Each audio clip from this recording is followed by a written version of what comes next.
வணக்கம். பரபரப்பு மீடியாவின் செய்திகளுக்காக நான் ஹரிணி. ஹமாஸ் மத்திய கிழக்கில் இஸ்ரேலுடனான அதன் பெரிய அளவிலான போர் தமது இயக்கத்திற்கு வெற்றியை பெற்றுக் கொடுக்கும் என்று நம்புகிறது. ஆனால் இஸ்ரேலுக்கும் லெபனான் இயக்கமான ஹெஸ்பொல்லாவுக்கும் இடையிலான போரை நிறுத்துவதற்கான போர் நிறுத்த ஒப்பந்தம் அந்த மூலோபாயத்தை சிதைத்துவிட்டது. இது ஹமாஸின் மிக முக்கியமான கூட்டாளியை போர் முனையிலிருந்து அகற்றக்கூடும் என்று அமெரிக்க அதிகாரிகள் தெரிவிக்கின்றனர். இந்த போர் நிறுத்த ஒப்பந்தம் ஜோ பைடன் நிர்வாகத்திற்கு ஒரு மட்டுப்படுத்தப்பட்ட ராஜதந்திர வெற்றியை கொடுத்துள்ளது. ஹெஸ்பொல்லாவுக்கு மூச்சுவிட அவகாசத்தையும் மேலக அழிவுகளை தடுக்கவும் ஒரு சந்தர்ப்பத்தை ஏற்படுத்தி கொடுத்துள்ளது. ஆனால் லெபனான் போர் நிறுத்தம் ஹமாஸுக்கு மோசமான விளைவை ஏற்படுத்த போகிறது. காரணம், இஸ்ரேலிய பாதுகாப்பு படைகள் இனி காசா போரில் தமது முழு கவனத்தையும் செலுத்த முடியும். ஹெஸ்பொல்லா சென்ற பாதையில் ஹமாஸும் செல்ல முடிவெடுக்கலாம். அப்போது அது ஈரானுக்கு மோசமான விளைவை ஏற்படுத்திவிடும். செவ்வாய்க்கிழமை லெபனான் போர் நிறுத்தம் அறிவிக்கப்படுவதற்கு முன்பே பாலஸ்தீனிய மற்றும் அமெரிக்க அதிகாரிகள் ஹமாஸின் அரசியல் தலைமை தாமும் போர் நிறுத்த ஒப்பந்தம் செய்து கொள்ள தயாராக இருப்பதாக தெரிவித்தனர். அத்துடன் கடந்த மாதம் இஸ்ரேலிய படைகளால் கொல்லப்பட்ட அதன் தலைவர் யாக்கியா சின்வார் வகுத்த மூலோபாயத்தை கைவிடவும் தயாராக இருப்பதாக தாம் நம்புவதாக கூறினார்கள். கடந்த ஆண்டு அக்டோபர் 7ஆம் தேதி ஹமாஸ் இஸ்ரேலை தாக்கிய பின்னர் ஹெஸ்பொல்லா மற்றும் ஈரானுடன் முழு அளவிலான போருக்குள் இஸ்ரேலை கொண்டு போய் இஸ்ரேலை தோற்கடிக்க முடியும் என்று சின்வார் நம்பினார். அந்த மூலோபாயத்திற்கு ஒரு வாய்ப்பு இருப்பதாக தோன்றும் வரை சின்வார் எந்த ஒரு போர் நிறுத்த ஒப்பந்தத்தையும் தடுப்பார் என்று அமெரிக்க அதிகாரிகள் முன்பு தெரிவித்தனர். அப்போது சின்வாரும் உயிருடன் இல்லை. ஹெஸ்பொல்லா ஒரு போர் நிறுத்த ஒப்பந்தத்திற்கு போக முடிவு செய்துள்ளது. ஹெஸ்பொல்லாவுக்கு எதிரான இஸ்ரேலிய தாக்குதல் ஹெஸ்பொல்லாவின் தலைமையையும் நீண்ட தூர ஆயுதங்களின் இருப்பையும் அளித்தது. இப்போது ஹெஸ்பொல்லாவின் போர் நிறுத்த ஒப்பந்தம் ஹமாஸை மிக மோசமான முறையில் தனிமைப்படுத்தியுள்ளது. தோஹா பட்டதாரி ஆய்வுகளுக்கான பொது கொள்கை பேராசிரியரான டோமர் கர்மவுட் அது பற்றி கூறிய போது, ஹமாஸ் இப்போது இஸ்ரேலுக்கு எதிரான போரில் தனியாக உள்ளது. அதன் நிலை கடுமையாக பலவீனமடைந்துள்ளது. ஹமாஸ் மற்றும் ஹிஸ்பொல்லாவை ஆதரிக்கும் ஈரான் குறைந்தபட்சம் இப்போதைக்கு இஸ்ரேலுடன் நேரடி போரை தவிர்க்க விரும்புகிறது. அக்டோபரில் ஈரானுக்குள் நடத்தப்பட்ட இஸ்ரேலிய தாக்குதலில் ஈரானின் வான் பாதுகாப்பு அமைப்புகள் அளிக்கப்பட்டன. அமெரிக்க ஜனாதிபதியாக தேர்ந்தெடுக்கப்பட்ட டொனால்ட் டிரம்பின் வெற்றிக்கு பின்னர் ஈரானியர்கள் தாம் முன்பு சபதம் செய்த பதிலடி தாக்குதலை நிறுத்தியதாக தெரிகிறது. 1200 பேரை கொன்று 250க்கும் மேற்பட்டோர் பணைய கைதிகளாக பிடிக்கப்பட்ட அக்டோபர் 7ஆம் தேதி தாக்குதலுக்கு ஒரு வருடத்திற்கும் மேலாக ஹமாஸ் வலிமிகுந்த போரை சந்திக்கிறது. லெபனான் போர் நிறுத்தம் காசா போரில் ஹமாஸுக்கு மேலும் வலியை ஏற்படுத்தும். காசாவில் இஸ்ரேலின் போரில் பல்லாயிரக்கணக்கான பாலஸ்தீனியர்கள் கொல்லப்பட்டதுடன் காசாவின் பெரும்பாலான பகுதிகளை இடுபாடுகளாக ஆக்கியுள்ளது. 50க்கும் மேற்பட்ட ஹமாஸ் தளபதிகளும் அதன் ஆயிரக்கணக்கான செயற்பாட்டாளர்களும் கொல்லப்பட்டுள்ளனர். சில பாலஸ்தீனியர்கள் காசாவில் பேரழிவு தாக்குதலை தூண்டியதற்காக இஸ்ரேல் மீதான ஹமாஸின் தாக்குதலை குற்றம் சாட்ட தொடங்கியுள்ளனர். ஹமாஸ் ஒருபோதும் முழுமையாக அழிக்கப்படாவிட்டாலும் 2007ஆம் ஆண்டு முதல் அது நிர்வகித்த காசா பிரதேசத்தை அது முழுமையாக கட்டுப்படுத்த முடியாத சூழ்நிலையை ஏற்படுத்திவிடும். காசாவுக்கான போர் நிறுத்தம் இன்னமும் மிக தொலைவில் உள்ளது. லெபனான் ஒப்பந்தத்திற்கு முன் அமெரிக்க மற்றும் பாலஸ்தீனிய அதிகாரிகள் இஸ்ரேல் சமரசம் செய்ய விரும்பினால் மட்டுமே காசாவில் போர் நிறுத்தம் ஏற்படும் என்று கூறினார்கள். அந்த சமரசம் காசாவிலிருந்து இஸ்ரேலிய படைகளை அகற்றுவது என்பது அவர்களது கூற்று. அதற்கு இஸ்ரேல் தயாராக இருந்தால் ஹமாஸின் அரசியல் கவுன்சில் அதன் சொந்த போர் நிறுத்தத்தை நோக்கி செல்ல தயாராக இருப்பதாக தெரிவித்தார்கள். ஆனால் லெபனானில் இஸ்ரேல் தமது போரின் நோக்கங்களை வெற்றிகரமாக நிறைவேற்றியுள்ளது. அப்படியான சூழ்நிலையில் மிக பலவீனமான ஹமாஸுக்காக இப்போது இஸ்ரேல் எந்த ஒரு சமரசத்திற்கும் தயாராக இருக்காது என்பதை சுலபமாக ஊகித்து விடலாம். சில அமெரிக்க அதிகாரிகள் ஹமாஸ் தனது கோரிக்கைகளை கைவிட்டு இஸ்ரேல் அரசாங்கத்தால் ஏற்றுக்கொள்ளக்கூடிய போர் நிறுத்த உடன்படிக்கையில் முன்னேறலாம் என்று கூறுகிறார்கள். ஆனால் சலுகைகளில் இஸ்ரேல் ஆர்வம் காட்டவில்லை என்று மேற்குலக அதிகாரிகள் தெரிவித்தனர். பெரும்பாலான இஸ்ரேலிய அதிகாரிகள் காசா போரில் இஸ்ரேல் சமரசம் செய்ய வேண்டிய அவசியம் ஏதும் கிடையாது என்பதை உறுதிப்படுத்தினார்கள்.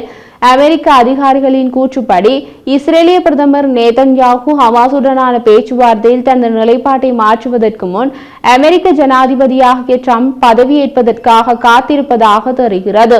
காசாவில் போரை முடிக்குமாறு ட்ரம்ப் இஸ்ரேலை வலியுறுத்தியிருந்தாலும் ராணுவ உதவியை நிறுத்துவதாக அச்சுறுத்துவதன் மூலம் அவர் நேதன்யாகு அல்லது இஸ்ரேலிய ராணுவத்திற்கு கணிசமான அழுத்தம் கொடுக்க வாய்ப்பில்லை.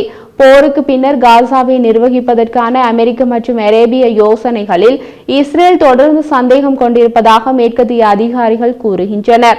இஸ்ரேலிய பிரதமர் நேதன்யாகு காசாவை நிர்வகிக்க பாலஸ்தீனிய ஆணையத்தை கொண்டுவரும் திட்டங்கள் தோல்வியில் முடிவடையும் என்று நம்புகிறார்கள். பாலஸ்தீனிய ஆணையம் காசாவை நிர்வகிக்க தொடங்கினால் ஹமாஸ் விரைவில் கட்டுப்பாட்டை மீட்டெடுக்கும் என்று நேதன்யாகு நம்புவதாக இஸ்ரேலிய அதிகாரிகள் தெரிவித்தனர். காசாவில் ஒரு போர் நிறுத்த ஒப்பந்தம் ஏற்பட்டால் அதற்கு பின்னரும் காசாவில் அதிகாரத்தில் இருக்க ஹமாஸ் திட்டமிடுவதாக அமெரிக்க அதிகாரிகள் நம்புகின்றனர். ஹமாஸ் மீதான ஜோ பைடன் நிர்வாகத்தின் விரக்தி ஆகஸ்ட் பிற்பகுதியிலிருந்து அதிகரித்து வருகிறது. ஆகஸ்ட் பிற்பகுதியில் ஹமாஸ் இயக்கத்தின் அமெரிக்கரான ஹெர்ஷ் கோல்ட்பெர்க் போலின் உட்பட பணைய கைதிகளின் குழுவை படுகொலை செய்தனர். சமீப காலமாக ஹமாஸின் அரசியல் தலைமையகத்தை தோஹாவிலிருந்து வெளியேற்றுமாறு கத்தாருக்கு அமெரிக்க அதிகாரிகள் அழுத்தம் கொடுத்தனர். ஹமாஸ் அரசியல் தலைமையின் பல உறுப்பினர்கள் இப்போது கத்தாரை விட்டு வெளியேறி தற்போதைக்கு துருக்கிக்கு இடம்பெயர்ந்துள்ளனர். சின்வார் காசாவில் கொல்லப்படுவதற்கு முன் அக்டோபர் பிற்பகுதியில் அவர் கத்தாரில் உள்ள 5 பேர் கொண்ட அதிகாரிகள் குழுவை அமைத்து அரசியல் விவகாரங்களை கவனிக்குமாறு ஏற்பாடு செய்துள்ளார் என்று ஹமாஸின் மூத்த அதிகாரியான மௌலா அபு மர்சூக் தொலைக்காட்சிக்கு பேட்டியளித்தார். சின்வார் அக்டோபர் 7ஆம் தேதி தாக்குதலின் கருத்தாக்கத்திலிருந்து ஹமாஸை வழிநடத்தினார் மற்றும் போர் முழுவதும் ஹமாஸின் மூலோபாய முடிவெடுப்பதை மேற்பார்வையிட்டார். அபு மர்சூக் கூறிய போது, சின்வார் காசாவுக்கு வெளியே ஹமாஸ் தலைவருடன் தொடர்பு கொள்வதில் சிரமம் உள்ளதால் 5 பேர் கொண்ட குழுவுக்கு அரசியல் அதிகாரங்களை வழங்கினார். ஹமாஸின் மூத்த அதிகாரியான ஒசாமா ஹம்தானின் கூற்றுப்படி, சின்வார் இறப்பதற்கு 2 வாரங்களுக்கு முன்பு அவர் தோஹாவில் உள்ள ஹமாஸின் தலைவருக்கு ஒரு செய்தியை அனுப்பினார். அந்த செய்தியில் போர் எவ்வளவு காலம் நீடிக்கிறதோ அவ்வளவுக்கு நாம் விடுதலையை நெருங்குவோம் என்று சின்வார் கூறியதை ஒசாமா ஹம்தான் நினைவு கூர்ந்தார். இஸ்ரேலிய ஆக்கிரமிப்புக்கு எதிரான ஒரு நீண்ட போருக்கு உங்களை தயார்படுத்துங்கள் என்றும் சின்வார் குறிப்பிட்டார். இஸ்ரேலுக்கு எதிராக ஹெஸ்போல்லாவும் முழு அளவிலான போரை நடத்துவார்கள். அப்போது இஸ்ரேலால் காசாவில் அதிக கவனம் செலுத்த முடியாது போகும். இறுதியில் இஸ்ரேலிய ராணுவம் காசாவை விட்டு வெளியேற வேண்டியிருக்கும் என்பதே சின்வாரின் நீண்டகால நோக்கு. ஆனால் திரு சின்வாரின் மரணத்திற்கு பின்னர் இஸ்ரேலுடன் இன்னமும் தீவிரமான போரை தொடங்க ஈரானின் தயக்கம் மற்றும் இஸ்ரேலின் தாக்குதலில் ஹெஸ்போல்லாவின் பேரழிவு போன்றவற்றால் சின்வாரின் நீண்டகால திட்டம் மூழ்க தொடங்கியது. இப்போது சில ஹமாஸ் தலைவர்கள் இஸ்ரேல் போரை முடிவுக்கு கொண்டு வந்து காசாவிலிருந்து ஏதோ ஒரு காலத்தில் வெளியேறுவதில் உண்மையான அக்கறை காட்டினால் தமது நிபந்தனைகளை கைவிடுவது பற்றி விவாதிக்க தொடங்கியுள்ளதாக இரு எகிப்திய அதிகாரிகள் கூறினார்கள். லெபனானில் எப்படி ஹெஸ்போல்லாவால் தாக்குப்பிடிக்க முடியாமல் அமெரிக்க முன்மொழிவை முழுமையாக ஏற்று போர் நிறுத்தம் செய்ததோ அதே போன்ற ஒரு சூழ்நிலை ஹமாஸுக்கும் ஏற்படலாம் என்று இப்போது சில ஹமாஸ் தலைவர்கள் கருதுவதாக கூறப்படுகிறது. சில ஹமாஸ் தலைவர்களால் விவாதிக்கப்பட்ட ஒரு முன்மொழிவு ஹமாஸின் உள் சிந்தனையை நன்கு அறிந்த 2 எகிப்திய அதிகாரிகளின் கூற்றுப்படி, எகிப்துக்கும் காசாவுக்கும் இடையிலான எல்லை பகுதியில் குறைந்தபட்சம் தற்காலிகமாக இஸ்ரேலிய ராணுவத்தை தரித்து நிற்க அனுமதிக்கும். பிலடெல்பி தாழ்வாரம் என்று அழைக்கப்படும் இப்பகுதியின் நீண்டகால இஸ்ரேலிய கட்டுப்பாட்டை ஹமாஸ் அதிகாரிகள் பகிரங்கமாக மறுத்துள்ளனர். புதன்கிழமை ஒரு அறிக்கையில் ஹமாஸ் ஹெஸ்போல்லாவை பாராட்டியதுடன் காசாவில் போர் நிறுத்தத்தை அடைவதற்கான முயற்சிகளில் தான் முன்பு ஒப்புக்கொண்ட அளவுகோல்களின் அடிப்படையில் உறுதியாக இருப்பதாக கூறியது. தமது அளவுகோல் காசாவில் நிரந்தர போர் நிறுத்தம், இஸ்ரேலிய ராணுவத்தை காசாவிலிருந்து திரும்ப பெறுதல், இடம்பெயர்ந்த மக்கள் வடக்கு காசாவுக்கு திரும்புதல் மற்றும் பாலஸ்தீன கைதிகளை பணைய கைதிகளுடன் கைதி பரிமாற்றம் செய்து ஆகியவை அடங்கும் என்று ஹமாஸ் கூறியது. அந்த அளவுகோல்களுக்கு இஸ்ரேல் சம்மதிக்க போவதில்லை.